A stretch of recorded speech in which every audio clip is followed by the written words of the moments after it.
Ce qui va se passer à Aix-la-Chapelle la semaine prochaine, c'est-à-dire la signature d'une version actualisée du traité franco-allemand, du traité signé par De Gaulle et Adenauer en janvier 1963.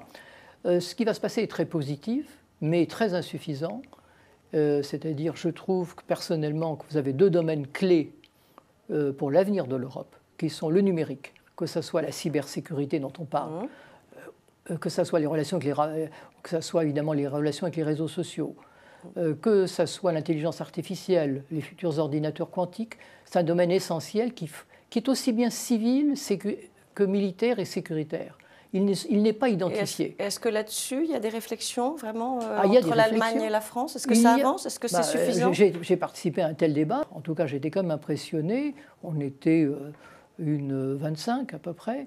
Et sur les 25, il y avait 5 ou 6 membres très diserts et très compétents du Bundestag, des parlementaires allemands. Et c'était quand même tout à fait impressionnant.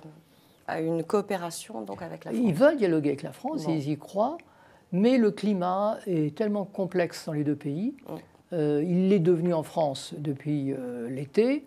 Il l'est en Allemagne un peu de façon constante depuis les dernières élections.